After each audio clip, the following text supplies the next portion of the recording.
Hello everyone, welcome. So last week class में हम MOSFET spectroscopy discuss कर रहे थे। हमने उसका बेसिक डिस्कस कर लिया था कि कैसे कैसी होती है, क्या क्या कंडीशंस होती है, और मैं प्रिंसिपल डिस्कस करी थी, बट अनफॉर्चुनेटली मुझसे बंद हो गया वीडियो। ठीक है, तो स्टार्ट करते हैं वापस से। प्रिंसिपल क्या होता है, तो इसका प्रिंसिपल क्या होता है। देखो, आपको सोर्स चाहिए होता है, एक सैंपल चाहिए होता है। मैंने आपको बताया था कि सोर्स आपका कैसा होना चाहिए, आपका सोर्स होना चाहिए रेडियो एक्टिव। ठीक है, और रेडियो एक्टिव सोर्स है मतलब वो क्या है, आपका अनस्टेबल सोर्स है। ठीक है, उसके बाद आपको मैंने ये भी बताया था कि कोबाल्ट वाला सोर्स यूज करते हैं। इसमें जो 26 वाला कोबाल्ट होगा ये आपका रेडियो एक्टिव नहीं है, बट ये वाला 27 वाला है जो आपका वो क्या है, आपका रेडियो एक्टिव सोर्स है। ठीक है, अब हमने क्या किया, इसका लिया कोबाल्ट 27 एंड 57। ठीक है, मैंने यहाँ पे क्या करवाया, इलेक्ट्रॉन कैप्चर करवाया। इलेक्ट्रॉन कैप्चर से क्या होता है, देखो इलेक्ट्रॉन कैप्चर से क्या होता है, इलेक्ट्रॉन होते हैं ना वो एक कम हो जाते हैं। ठीक है, तो इलेक्ट्रॉन हमें पता कैसे चलेगा इसमें इलेक्ट्रॉन कितने, तो आपने आपकी न्यूक्लियर केमिस्ट्री में पढ़ा होगा क्या कि जो ये एटॉमिक नंबर होते हैं क्या बताता है हमें, नंबर ऑफ प्रोटॉन्स के बारे में बताता है equal to number of electrons के बारे में बताता है। तो क्या बताता है, एटॉमिक नंबर। ठीक है, तो जो आपको 27 है इसका मतलब इसमें कितने इलेक्ट्रॉन्स, आपके 27 इलेक्ट्रॉन्स हैं। ठीक है, अब मैंने क्या किया, इलेक्ट्रॉन कैप्चर करा दिया, मतलब 27 इलेक्ट्रॉन में से एक इलेक्ट्रॉन को निकाल दिया, तो कितने बचे आपके पास, 26 इलेक्ट्रॉन्स बचे।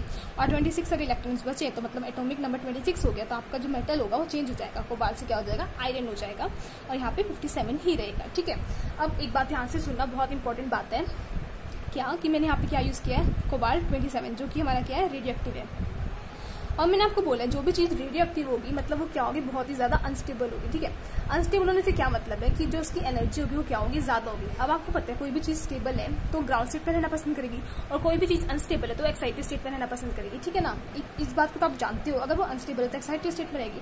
मतलब जो ये कोबाल्ट वाला मॉलिक्यूल है, मैं क्या बोल सकती हूँ, ये कहाँ पे प्रेजेंट है आपका, ये आपका एक्साइटेड स्टेट में प्रेजेंट है। ठीक है, अब देखो ये ग्राउंड स्टेट है, ये आपकी एक्साइटेड स्टेट है। ठीक है, अब ये कोबाल्ट यहाँ पे प्रेजेंट था रेडियो एक्टिव वाला 27, 57। ठीक है, इसने क्या किया, इलेक्ट्रॉन कैप्चर करके एक्साइटेड स्टेट में प्रेजेंट था, सॉरी ये क्योंकि ये रेडियो एक्टिव है। ठीक है, तो ये यहाँ पे प्रेजेंट था। अब इसने क्या किया, इलेक्ट्रॉन कैप्चर किया, तो क्या करेगा, अभी इलेक्ट्रॉन कैप्चर करने के लिए क्या होगा, स्टेबल होगा ना, तो जो ये एनर्जी रिलीज करेगा ना, इसी एनर्जी रिलीज को हम क्या बोलते हैं, गामा रे बोलते हैं। ठीक है, इसी एनर्जी रिलीज को हमने गामा रे बोला क्या कि इसने इलेक्ट्रॉन कैप्चर करके इसमें कन्वर्ट हो गया Fe में।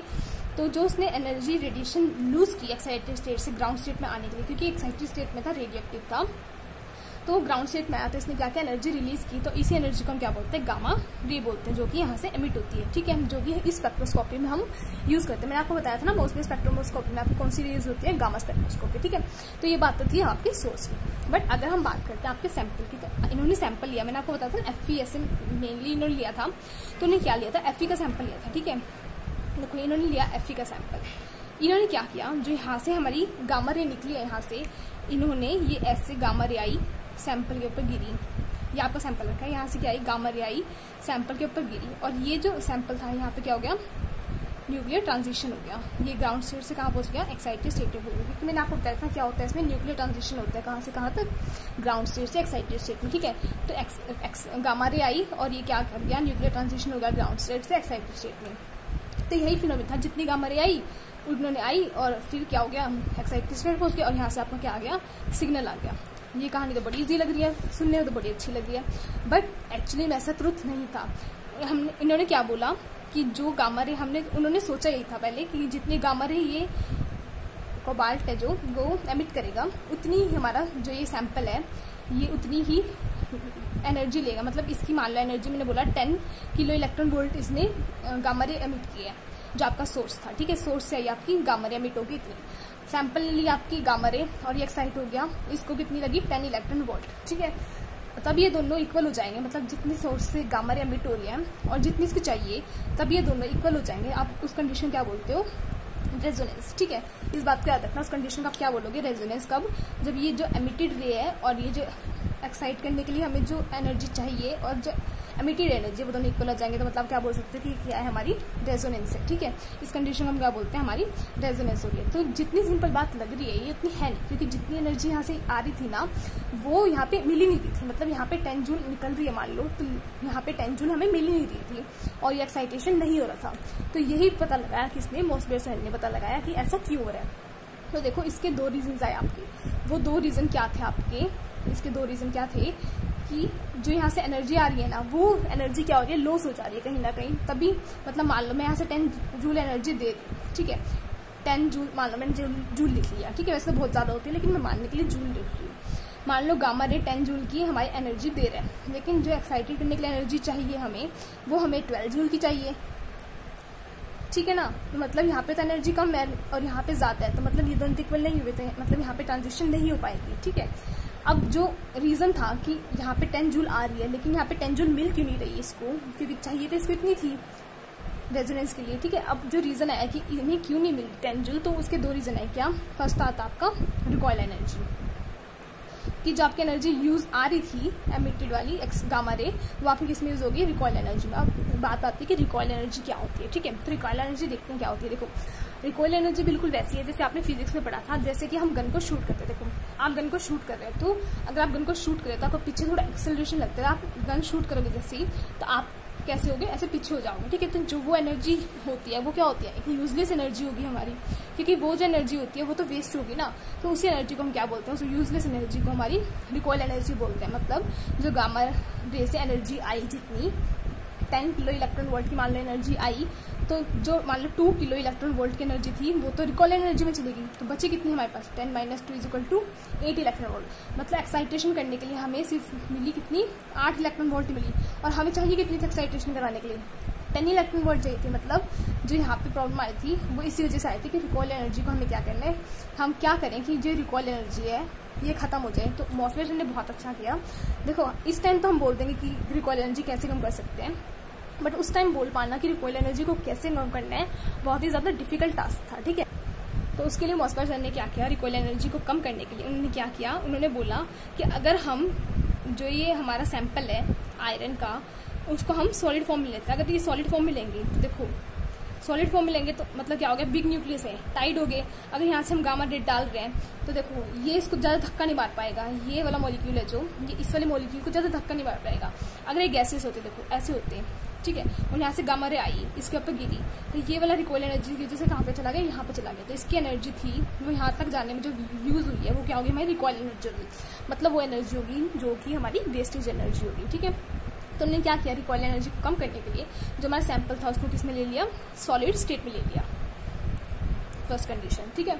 उन्होंने देखा कि ठीक है, इसको लेने के बाद हमारी जो 10 जूल की एनर्जी गामा रे एमिट कर रही है, रिकॉइल एनर्जी यहाँ पे कम तो हुई, लेकिन फिर भी यहाँ पे जो सिग्नल था, इसके जो सिग्नल था वो नहीं मिल पा रहा। तो रिकॉइल एनर्जी हमने कम कर दी, फिर भी सिग्नल नहीं मिल पा रहा, तो क्या प्रॉब्लम होगी फिर। तो उन्होंने क्या किया, उन्होंने सोचा कि अभी भी कुछ ना कुछ प्रॉब्लम रह रही है। तभी क्या है कि जितनी एनर्जी यहाँ से आ रही है इतनी इसको मिल नहीं पा रही। तो उन्हें क्या किया, उन्होंने सोचा कि अभी सॉलिड स्टेट है, तो इसमें जो सॉलिड स्टेट में इसमें थोड़ी क्या होते हैं, वाइब्रेशंस तो होते रहते हैं ना, क्योंकि आपने पढ़ा होगा 9th क्लास में सॉलिड चैप्टर में कि जो मॉलिक्यूल्स होते हैं उसमें थोड़ा वाइब्रेशन होता ही रहता है। तो उन्होंने क्या देखा कि इसमें भी थोड़ा वाइब्रेशन हो रहा है सॉलिड स्टेट में भी, तो इसको कैसे रोकते हैं। तो उन्होंने क्या किया, टेम्परेचर को लो कर दिया।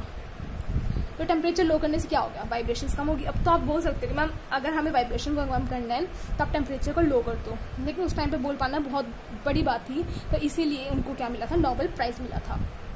तो उन्होंने क्या किया, टेम्परेचर कम कर दिया। टेम्परेचर कम करने से क्या था, इनकी वाइब्रेशंस रुक गई। अब इनकी वाइब्रेशंस रुक गई तो क्या हो गया, जो रिकॉइल एनर्जी थी वो क्या होगी, कम होगी, और हमें क्या था, हमें सिग्नल मिल गया।